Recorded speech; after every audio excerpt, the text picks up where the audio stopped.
Assalamualaikum warahmatullahi wabarakatuh. Perkenalkan, nama saya Rian Dika Nugrah, NIM 311123012770. Di sini saya akan menjelaskan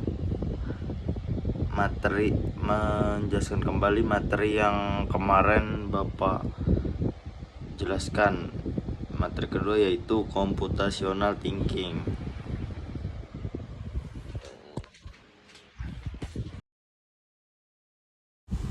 Nah, ini judulnya computational thinking.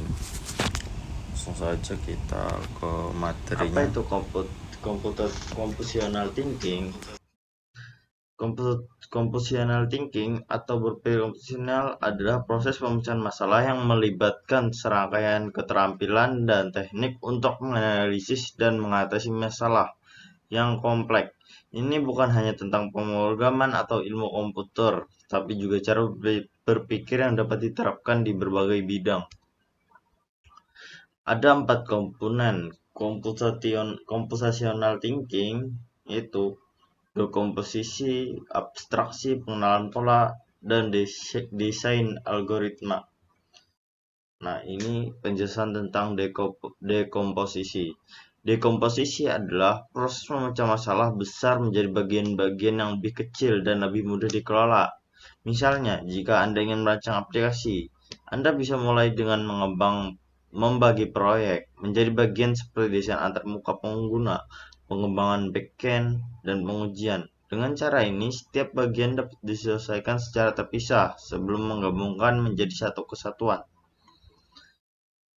2. Pengenalan pola. Pengenalan pola melibatkan identifikasi pola atau kesamaan dalam data atau situasi. Contohnya, dalam analisis data, Anda mungkin menemukan tren tertentu dan perilaku pengguna. Dengan mengenali pola ini, Anda bisa membuat prediksi atau mengambil keputusan yang lebih baik. Misalnya, jika mengamati bahwa pengguna lebih aktif di waktu tertentu, Anda bisa mengatur waktu pengiriman konten atau promosi. Abstraksi. Abstraksi adalah proses menyederhanakan masalah dengan mengabaikan detail yang tidak penting dan fokus pada aspek-aspek yang relevan. Misalnya, dalam pemrograman ini, Anda bisa menggunakan fungsi untuk mengabstraksi tindak tertentu sehingga Anda tidak perlu menulis ulang kode yang sama berulang kali. Desain algoritma. Desain algoritma adalah langkah di mana Anda menciptakan langkah-langkah sistematis untuk menyelesaikan masalah. Algoritma harus jelas, efisien, dan dapat dipahami oleh orang lain. Berpikir komputasional dapat diterapkan di berbagai bidang, antara lain pendidikan, mengembangkan kurikulum yang mengajarkan siswa cara memecah masalah dengan metode ini, meningkatkan keterampilan pemecahan masalah mereka. Ilmu data, menggunakan teknik berpikir komputasional untuk menganalisis data dan mengambil keputusan berbasis data. Teknologi informasi, mengembangkan perangkat lunak yang efisien dan efektif dengan menerapkan prinsip-prinsip algoritma dan desain sistem.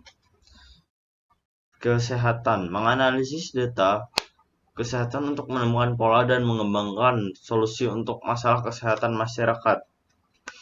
Manfaat berpikir komputasional atau computational thinking. 1.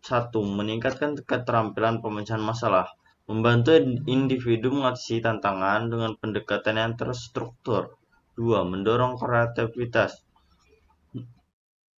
Memfasilitasi eksplorasi berbagai solusi untuk masalah yang sama. 3. Pengambilan keputusan yang lebih baik. Memberikan alat untuk menganalisis situasi dan membuat keputusan yang informasional. Memfasilitasi kolaborasi, membuat komunikasi lebih mudah ketika bekerja.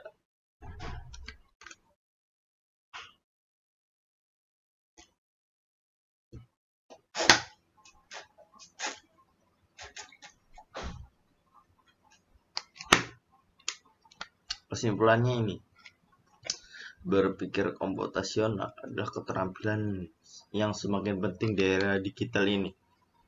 Dengan memahami dan menerapkan prinsip-prinsip ini, individu dapat lebih siap untuk menghadapi tantangan di berbagai bidang, baik dalam konteks pribadi maupun profesional. Oke, cukup sampai di sini.